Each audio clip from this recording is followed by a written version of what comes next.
Hola, hoy vamos a comenzar un taller que se hizo en su momento en Mendoza y hoy lo vamos a hacer todos juntos.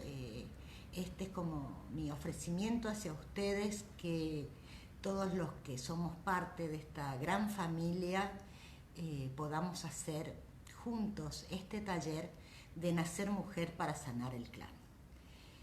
Bien, el formato va a ser el siguiente. Nos vamos a encontrar durante 10 domingos y en cada domingo vamos a tratar un tema, y de lunes a sábado voy a dejarles en la página de Facebook un ejercicio para cada día, tipo desafío, para que ustedes vayan haciendo y tomando conciencia, y cuando llegue el domingo vamos a terminar de resolver ese ejercicio y cuál es el significado que tiene esto que estuvimos haciendo. ¿Por qué nacer mujer para sanar el clan? ¿Por qué la mujer para sanar el clan? Esto no significa que desde lo masculino no haya un rol fundamental, por supuesto que lo hay. De hecho, podemos decir que siempre tiene que haber ese equilibrio femenino-masculino para que un clan pueda devenir en felicidad, en ser sano, en ser equilibrado, en tener herramientas. La importancia de la mujer se debe a que ella, en primer lugar, es la que concibe en su cuerpo, y por lo tanto todas sus emociones, todas sus memorias hereditarias, sus memorias ancestrales van a quedar impresas en el inconsciente. El padre tiene un rol más importante cuando ya el niño es más grande y ya está más sobre lo consciente. Entonces, hay muchas cosas que nos pasan en la vida y que por ahí no entendemos y que tratamos de resolver de la mejor manera posible, y estas cosas a veces tienen que ver con estos dolores, con estas memorias que han pasado las mujeres durante muchas y muchas generaciones en el clan. La mujer no solo va a ser la que tiene ese óvulo, y ese óvulo, piensen ustedes que es previo al nacimiento mismo de la madre, o sea que está en la panza de la abuela, ¿sí? No solo tiene esa parte, sino que es la que va a parir ese niño, la que va a amamantar o no ese niño, y la que va a estar en contacto los primeros meses y años de su vida. Entonces, por eso el rol de la mujer es tan importante. Y hay alguien que me preguntó ya previamente al taller cuál es el rol del hombre. El hombre, y ojalá haya hombres que están viendo este taller, el hombre tiene la función de acompañar y dejar que esa mujer pueda expandirse y pueda florecer y pueda darle a su hijo y pueda darse ella misma todo lo que necesita. Entonces, bueno, vamos ahora sí a dar comienzo formal al taller, y vamos a hablar de las memorias. Un poco lo tocamos recién. Si ustedes estuvieron viendo las charlas anteriores, y si no las estuvieron viendo, les recomiendo que las vean para entender un poco más.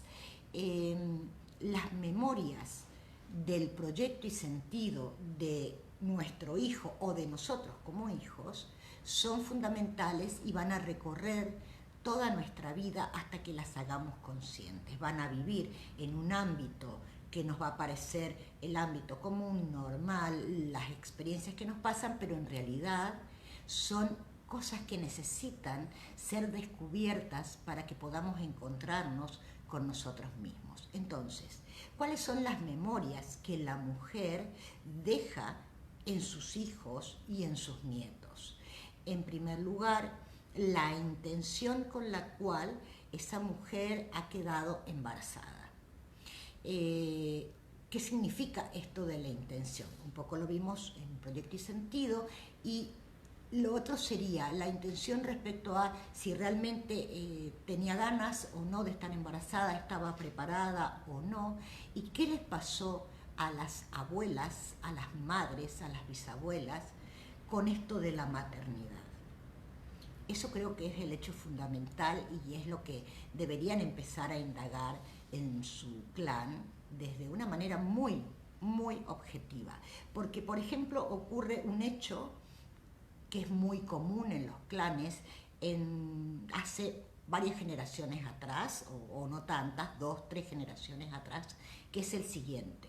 Mujeres que tenían muchísimos hijos, tenían 7, 8, 9, 12, 16. Yo he atendido gente que me contaba, mi abuela tuvo 16 hijos. Bien, ¿qué pasa con estas mujeres que tenían tantos hijos?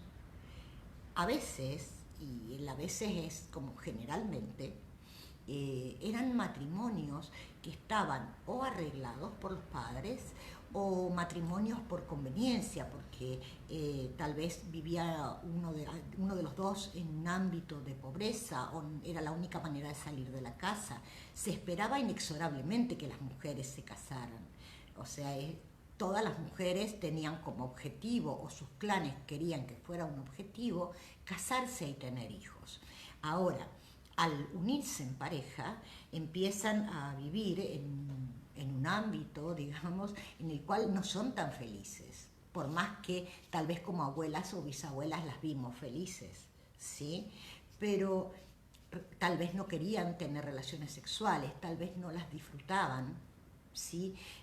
Probablemente en algunos casos había hombres que tomaban o que tenían amantes, porque en estas parejas arregladas pasaban muchas cosas, porque no solo la mujer era infeliz, el hombre también lo era.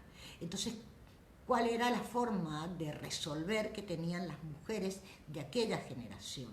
O sea, no les estaba permitido de una manera tácita o a veces explícita, no les estaba permitido separarse, o eso estaba muy, muy mal visto en el clan, o no podían quejarse de que eran engañadas, porque les decían, bueno, eso es normal, es natural, ¿sí? O tal vez eran golpeadas, o tal vez tenían relaciones sin querer tenerlas.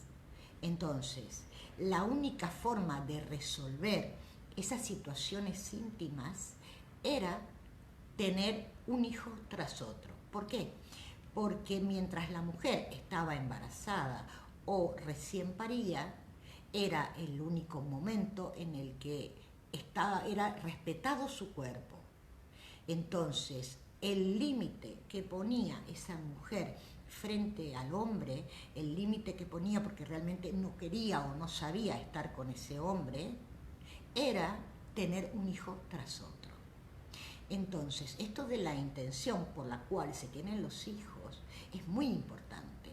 Y si esto le pasó a la bisabuela, no crean que uno no tiene esa memoria frente a los hombres o frente a la pareja o frente a los hijos o frente al matrimonio.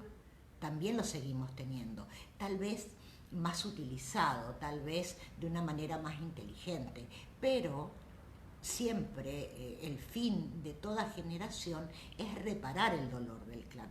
Por lo tanto, esto que le pasaba a la bisabuela o a la abuela, en algún punto nos sigue pasando a nosotros. Otras memorias que nos dejan estas mujeres en el clan son las emociones que vivieron. Y esto es algo que está comprobado, que se comprobó científicamente incluso en el ámbito de las enfermedades. Y no estoy hablando de enfermedades hereditarias, sino de enfermedades que se despiertan bajo tal factor. Por ejemplo, se estudió en el norte de Europa sobre un pueblo en el cual murió casi todo el pueblo por diabetes. Entonces fue como, ¿qué pasó acá? Sí, esto pasó hace varias generaciones atrás y un grupo de científicos se dedicó a estudiar a ver qué había pasado. La cosa era la siguiente, que era un pueblo en donde cíclicamente se pasaba hambre en serio, ¿no? Una miseria terrible. Entonces, de alguna manera la defensa del cuerpo era despertarse mediante determinada enfermedad, en este caso fue la diabetes. Entonces, todas las emociones, los miedos, las tristezas que se pasaron en el clan han quedado también de alguna manera inscriptas en nosotros, tal vez como hábitos, tal vez como personalidades, tal vez como carácter, que uno cree, este es mi tipo de personalidad o este es mi carácter, son formas que tenemos de defendernos ante lo que nos pasa y que son aprendidas a través de las emociones de las mujeres del clan. Y el otro punto muy importante es que la mujer ancestralmente tiene el rol de formadora o de educadora en los primeros años. Entonces, ahora quiero que piensen lo siguiente y que se remonten a, digamos, a este escenario, ¿no?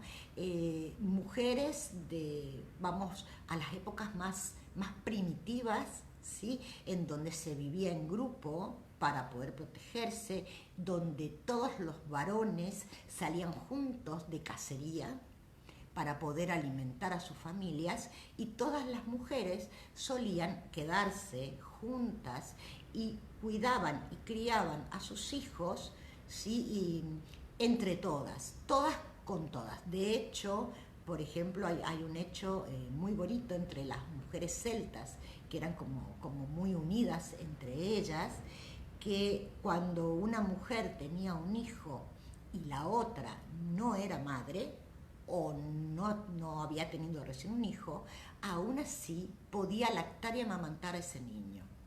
Esto que a veces vemos en las perritas, ¿sí?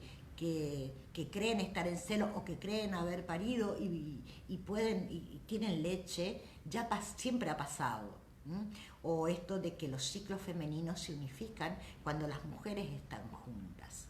Entonces nos estábamos imaginando estas mujeres más primitivas, todas juntas, conviviendo, unidas, y esto nos explica un poco por qué las mujeres nos gusta ser tan amigas o juntarnos en grupos o hablar y contarnos. ¿Por qué? Porque estas mujeres salían con sus hijos, por ejemplo, salían al campo a bañarse o a lavar ropa o a recolectar, y en ese momento iban todas hablando y haciendo ruido. ¿Por qué hacían tanto ruido? Para que los animales que estaban en los alrededores no vinieran a atacarlas. O sea, era una manera instintiva de alejar a los animales. Por eso ahora entendemos el por qué las mujeres por ahí somos muy charlatanas y los hombres van a entender por qué cuando quieren ver el partido en silencio con una mujer al lado no lo logran. ¿Sí? Porque todo lo habla, todo lo comenta. Es algo que ya es instintivo. Bueno, estas mujeres que estaban con sus hijos hasta que esos hijos, en especial los varones, ya se iban a casar con sus padres, eran las encargadas de contarles a los hijos todo lo que había pasado en este clan.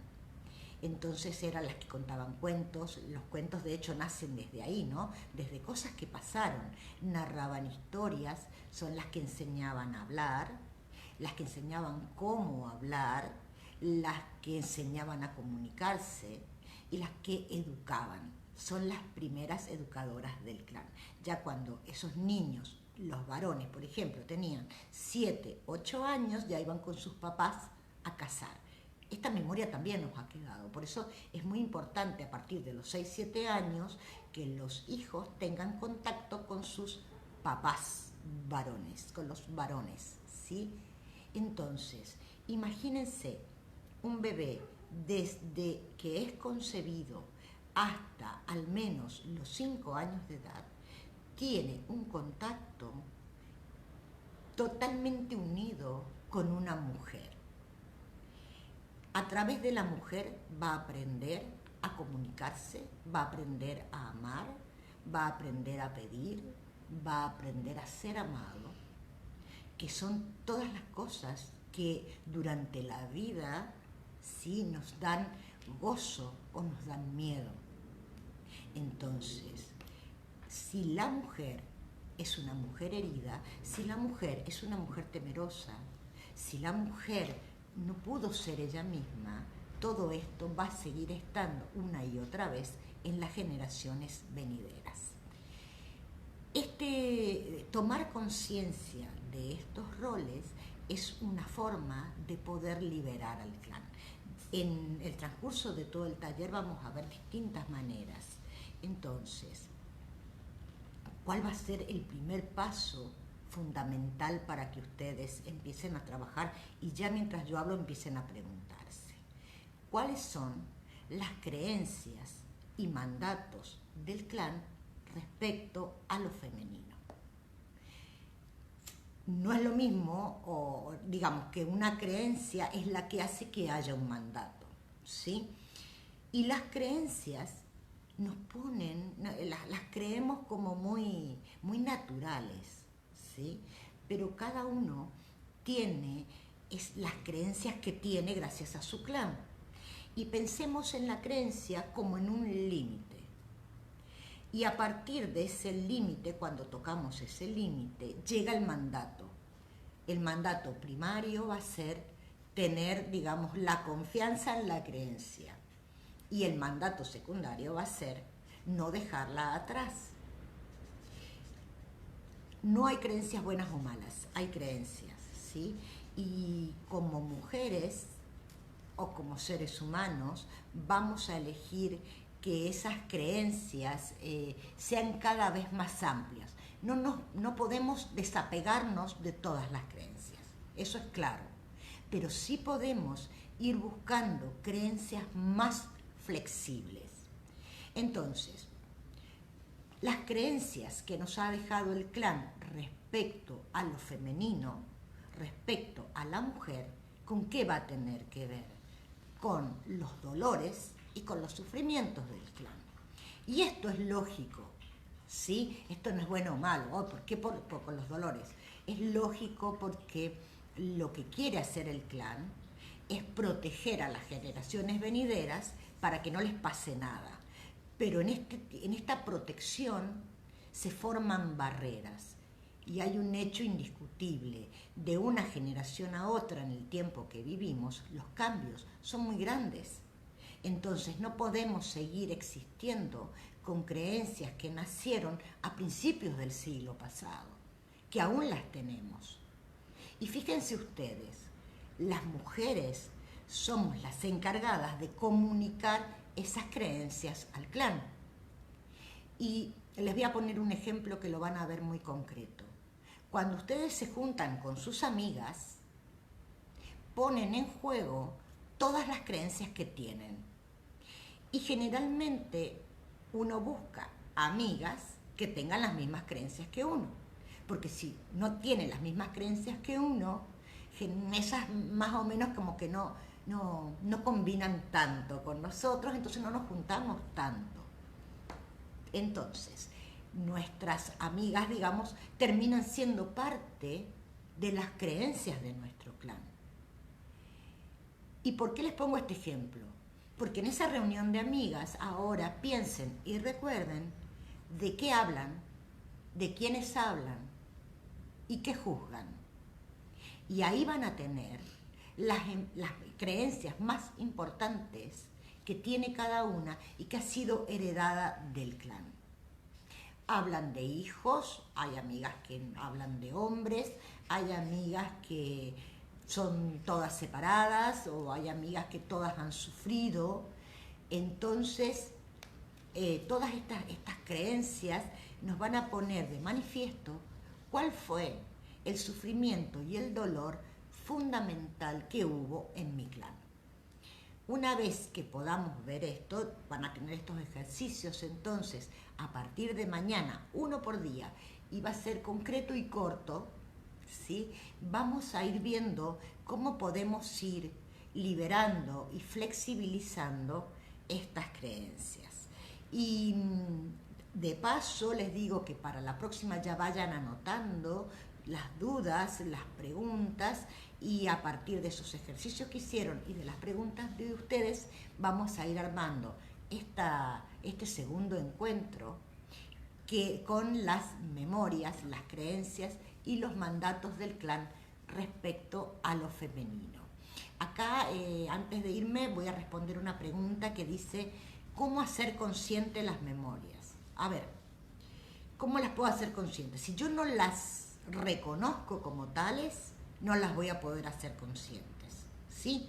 Entonces, lo que tengo que hacer es primero ser muy amorosa y flexible conmigo misma para darme cuenta que lo que yo pienso como que es así, tal vez no lo sea. Ejemplo, a ver, este es un ejemplo que pongo siempre que es como muy clásico, ¿sí? Es como que es difícil tener al lado un hombre fiel, porque los hombres engañan. Bien, esta es una creencia, y que no está en todos los clanes, ¿eh? Existen determinados clanes. En clanes donde, por supuesto, han sufrido a causa de ese engaño. Entonces, cuando yo hablo con el todos, con el ninguno, con el siempre, con el nunca, estoy hablando de creencias. Y en la medida en que pueda darme cuenta de que solamente es un punto de vista mío y que eso no necesariamente es real, voy a poder hacerlas conscientes. Completen mentalmente esto. A ver, las mujeres siempre, y ustedes complétenlo, eso es una creencia, lo que sea que hayan pensado, o una mujer nunca, ¿sí? Entonces, son palabras claves para darnos cuenta, y si no, vayan, hablen por teléfono con la madre, con la hermana, con la tía, y estén muy atentos a esto siempre, a estos nunca, ¿sí? Porque son las pistas exactas para que conozcamos estas creencias, estos mandatos y estas memorias, y podamos liberarlas tanto como madres o como hijas, y que sea una liberación en nuestro cuerpo, ¿sí? Que aprendamos a querernos, a aceptarnos como mujeres con nuestro cuerpo, ¿sí? No con el cuerpo que determina la moda o que determina la economía de un país, sino con amar y respetar este cuerpo que hace milagros realmente, y todas las creencias que van a tener que ver con nuestra sexualidad, con nuestros roles de pareja, con lo que significa o no la maternidad, etc. Así que nos vamos a encontrar entonces el domingo que viene a la misma hora, y esto va a quedar en el canal de YouTube si lo quieren ver de nuevo o quieren compartirlo, y desde ya les agradezco mucho que me acompañen, y es un placer compartir con ustedes este hermoso taller para que aprendamos a amarnos a nosotras mismas. Recuerden, a partir de mañana van a estar los ejercicios, y espero los comentarios de ustedes, y nos vemos la próxima. Muchísimas gracias.